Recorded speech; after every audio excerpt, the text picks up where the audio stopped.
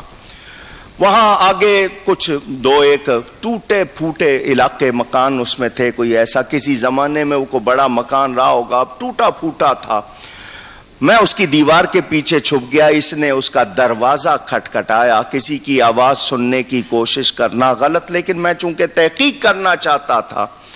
اندر سے آواز آئی لڑکیوں کی، کون ہے؟ تو آگے سے اس عورت نے کہا میں تمہاری بڑھیا ماں ہوں، دروازہ کھولو. دروازہ کھلا اور وہ عورت اندر چلی گئی. دروازہ بند ہو گیا. ربی فرماتے ہیں میں مجرم تو نہیں بننا چاہتا تھا، مگر میں نے دروازے سے جھانکا اور آواز لگائی کہ دروازہ کھولو. انہوں نے کہا کون ہے؟ کہا میں مسافر ہوں. انہوں نے کہا ہمارے پاس کوئی جگہ نہیں ہے تمہیں ٹھہرانے کی، کھلانے کے لیے کچھ نہیں ہے، کوئی اور دروازہ دیکھو، ہمارا دروازہ نہ کھٹکھٹاؤ. ربی فرماتے ہیں میں نے کہا میری بات سن لو. دروازہ کھولا. جب دروازہ کھولا تو میں نے دیکھا کہ 4 لڑکیاں تھیں اور یہ ان کی ماں. سب کے کپڑے بوسیدہ، پرانے، پھٹے ہوئے. چہرے بتا رہے تھے کہ شہزادیاں ہیں، لیکن فاقوں کی ماری ہوئی، کمزور، لباس پرانا. میں نے ان سے کہا تم یہ جو مردار لے کر آئی ہو یہ کھانا جائز نہیں. اس عورت کو پتا چل گیا کہ اس نے دیکھ لیا ہے. اس نے کہا مسئلہ ہمیں معلوم ہے، تو نے بتا دیا، تیرا شکریہ، تو جا. اس نے کہا کیا مطلب تم کھاؤ گی؟ اس نے کہا اور کیا کریں گے. کیوں؟ کہ 3 دن ہو گئے ہیں ہمیں فاقہ ہے، ہمیں کچھ بھی کھانے کو نہیں ملا، اور جب آدمی لاچاری کی حالت میں ہو تو مردار کھانا جائز ہو جاتا ہے. تو نے مسئلہ بتایا، تیرا شکریہ، ہم نے کہہ دیا، تو جا. کیوں کھانا چاہتے ہو؟ تم 4-5 مل کے کوئی مزدوری کر سکتے ہو، کوئی پیسے مل سکتے ہیں. اس نے کہا تو اتنے سوال کیوں کر رہا ہے؟ اس نے کہا میں مسلمان ہوں اور میں نہیں چاہتا کہ تمہیں حرام کھاتے ہوئے دیکھوں، میں تمہارا بھلا کرنا چاہتا ہوں. ربی کہتے ہیں جب میں نے ان سے کہا تو اس خاتون نے کہا سن، تو ہمارا پیچھا کر رہا ہے، ہمیں تنگ کر رہا ہے، تو نے بہت زیادہ، تجھے کہا بھی تیرا شکریہ لیکن تو مان نہیں رہا. تو سن، میں اور یہ عزت دار لوگ ہیں. ان کا باپ زندہ تھا، کبھی مانگنے کی ضرورت نہیں پیش آئی تھی، گھر بھی اچھا تھا، سب کچھ. باپ ان کا چلا گیا، میں دوسروں کے گھروں میں کام کرتی رہی. کبھی کو کام مل جاتا تھا تو 2 پیسے مل جاتے تھے، کھانا بھی ہو جاتا تھا. اب نہ کام مل رہا ہے، نہ پیسے ہیں، پانی بھی نہیں ہے، تو بول پھر مردار نہ کھائیں تو کیا کریں، کہاں سے لائیں؟ اس نے کہا تم بھیک کیوں نہیں مانگ لیتی؟ خاتون نے کہا ربی ہمیں بہت تنگ نہ کر، ہم آل رسول ہیں، نبی کی اولاد ہے، ہم بھیک نہیں مانگ سکتے، صدقہ ہم پر حرام ہے. حضرت ربی کہتے ہیں میں ہکا بکا رہ گیا، نبی کی بیٹیاں اس حال کو پہنچ گئی ہیں. میں نے ان سے کہا پھر بھی میرا تم سے واسطہ ہے، اس کو نہ کھاؤ. انہوں نے کہا تو نے کہہ لیا، بس تو جا، اب ہمیں ہمارے حال پر چھوڑ دے. ربی کہتے ہیں میں اپنے قافلے میں واپس آیا، سارے رستے میں روتا رہا. حضور کی بیٹیاں فاقہ کر رہی ہیں، مردار کھا رہی ہیں، نبی کی اولاد میں نے دیکھ لیا اپنی آنکھوں سے، میں کیسے برداشت کروں؟ میں قافلے والوں کے پاس پہنچا اور ان سے کہا میرا سامان مجھے واپس کر دو. میرا قافلے میں جتنا سامان ہے، میرا جو سامان خریدا ہوا، میرے کپڑے وغیرہ سب. ان کا کیوں؟ کسی اور کے ساتھ جانا ہے، ہمارے ساتھ نہیں جانا. اس نے کہا مجھ سے سوال نہیں کرو، میرا سامان واپس کر دو. بتا تو صحیح. اس نے کہا میں نے حج کو نہیں جانا. وہ سارے کہنے لگے اتنا عرصہ تو نے پیسے جمع کیے، تیاری کی ہے، اب جب جانے لگے ہیں تو یہاں آ کے تیرا دماغ بدل گیا. کسی نے کہہ دیا کوئی لڑکی دیکھ لی ہوگی، کسی نے کہہ دیا کسی کے لالچ میں آ گیا ہوگا، اس کی نیت پھر گئی. انہوں نے حج کے فضائل بتانے شروع کیے، حج کا ثواب اتنا ہے اور حج کی برکتیں اتنی. اس نے کہا تقریر نہیں کرو، پیسے دے دو، میرے سارا سامان دے دو. اور لوگوں نے کہا شاید اس کا دماغ چل گیا، جب اس کی قسمت میں نہیں، نصیب میں نہیں ہے تو ٹھیک ہے دے دو. وہ کہتے ہیں میں نے سارے وہ پیسے لیے، اپنا سامان لیا، میں بازار آیا، میں نے کھانے پینے کی چیزیں خریدی، آٹا لیا، اور جتنے پیسے میرے پاس باقی تھے سب اس میں ڈال دیے.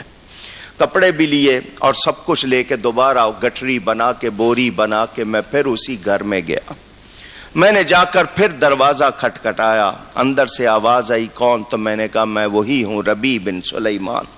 انہوں نے کہا تو کیوں ہمارا پیچھا کر رہا ہے؟ ہم یہاں عزت سے رہ رہے ہیں، کسی نے تجھے دروازے پہ دیکھ لیا ہمیں اور بدنام کریں گے، تو ہمیں عزت سے رہنے بھی نہیں دے گا، جا۔ اس نے کہا صرف ایک مرتبہ اور دروازہ کھول دو، پھر میں تمہیں تنگ نہیں کروں گا۔ خاتون نے دروازہ کھولا، یہ اندر داخل ہوئے، بوری پوری ان کے سامنے خالی کی، کپڑے بھی تھے، کھانے کا سامان بھی تھا اور دینار وغیرہ بھی تھے۔ وہ عورت بھی دیکھ رہی تھی، وہ بیٹیاں بھی دیکھ رہی تھی۔ اس نے بتایا میں سفر حج کو جا رہا تھا، یہ میرا سامان تھا سارا، میں نے حج پہ جانا تھا، مگر تمہارا حال دیکھ کر میں نے سوچا میں نبی کے سامنے کس منہ سے جاؤں گا، ان کو جا کے کیا منہ دکھاؤں گا میں؟ آپ لوگوں کو اس حال میں چھوڑ کے چلا جاتا، وہاں منہ دکھانے کے قابل نہیں رہتا۔ حالانکہ بڑی تمنا تھی حج کی، بڑی مشکلوں سے میں نے اس کا خط جمع کیا تھا، مگر میں نے یہ سب کچھ آپ کو پیش کر دیا، اس کو قبول کر لو، مردار نہ کھاؤ، آپ کی عزت بہت ہے، آپ مردار نہ۔ خاتون نے کہا اے ربی تو نے ہم پر مہربانی کی ہے، سفر حج ملتوی کر کے تو نے ہماری خدمت کی، اللہ تیری اس خدمت کو قبول فرمائے۔ بڑی بیٹی نے کہا یا اللہ یہ حج کو جا رہا تھا، تو اس کو حج کا ثواب عطا فرما۔ دوسری نے کہا یا اللہ اسی سال حج کا ثواب اس کو عطا فرما۔ تیسری نے کہا اس کو ہر سال حج عطا فرما۔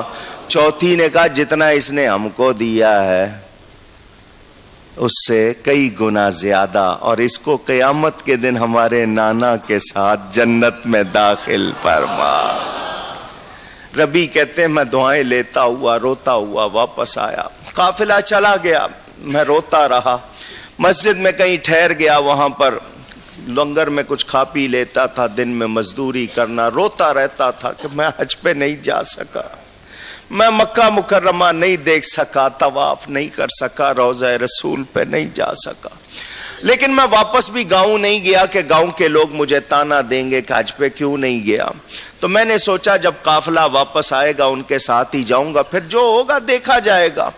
وہ کہتے ہیں وقت پورا ہو گیا، قافلوں کے آنے کا ٹائم ہو گیا، تو جس دن پہلا قافلہ آیا میں اس کے استقبال کو گیا، لوگ حاجیوں کے استقبال کو جاتے تھے، میں بھی گیا۔ تو جب میں نے حاجیوں کو سلام کیا، حاجیوں تمہیں سلام ہو، تمہارا حج قبول ہو، ان حاجیوں نے کہا تم کب واپس آئے ہو؟ ہم نے تمہیں وہاں دیکھا تھا، تم کس قافلے کے ساتھ آئے ہو؟ ایک نے کہا، دو نے کہا، تین نے کہا۔ میں نے کہا سارے تو جھوٹ نہیں بول سکتے، ایک آدھے کو شک۔ میں حیران، اسی طرح 3-4 قافلے آئے، سب یہی کہتے رہے۔ آخر میں وہ قافلہ بھی جس کے ساتھ میں نے جانا تھا، میرے گاؤں کے لوگ تھے، وہ بھی آیا، میں ان کے استقبال کو گیا تو وہ سب لوگ کہہ رہے تھے ربی تو نے بڑا دھوکہ دیا، اگر کسی اور کے ساتھ جانا تھا ہمیں پہلے کہہ دیتا، ہم تو سمجھے تھے کہ تو ہمارا ساتھ نہیں پسند کر رہا، اس لیے تو نے کسی اور کے ساتھ جانا تھا بتا دیتا تو ہم کو خوشی خوشی تجھے بھیج دیتے۔ تو دوسروں کے ساتھ چلا گیا، ہمارے ساتھ نہیں گیا، تیری مرضی۔ تجھے طواف کرتے ہوئے دیکھا، تجھے مینا میں دیکھا، تجھے قربانی کرتے ہوئے۔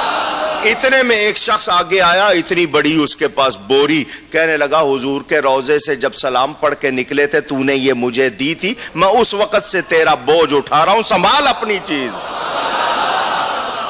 حضرت ربی اللہ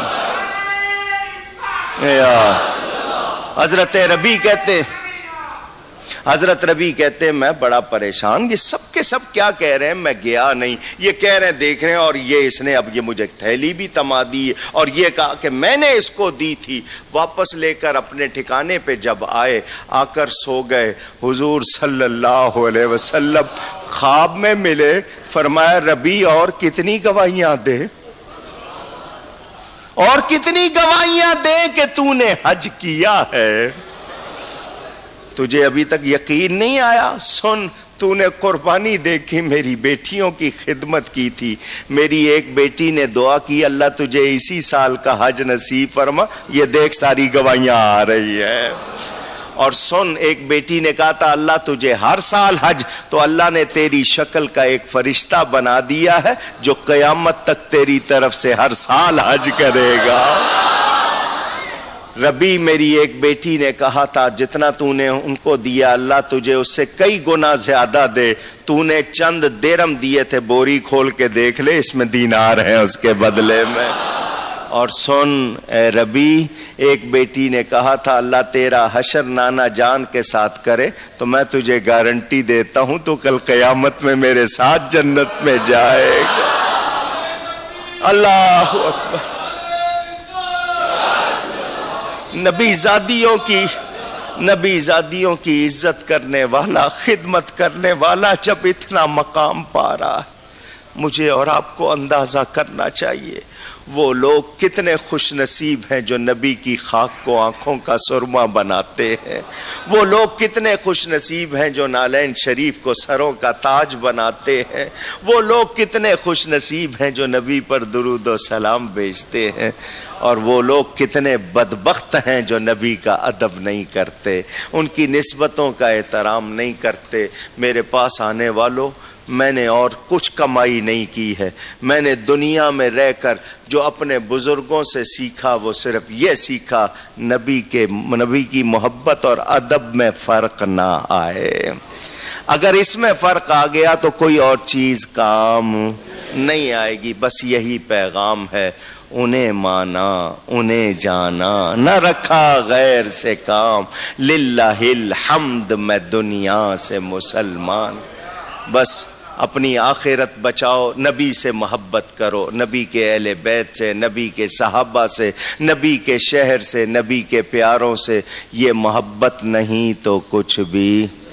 عجب رنگ پر ہے بہار مدینہ کہ سب جنتیں ہیں، نثار مدینہ مبارک رہے اندلی بو تمہیں گل، ہمیں گل سے بہتر ہے خار مدینہ۔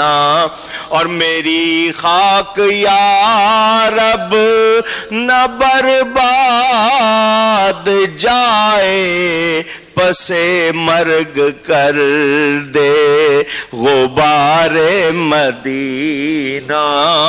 اللہم صلی وسلم وبارک علی سیدنا محمد وعلی آلہ وصحبہ وآخر دعوانا ان الحمد للہ رب العالمین۔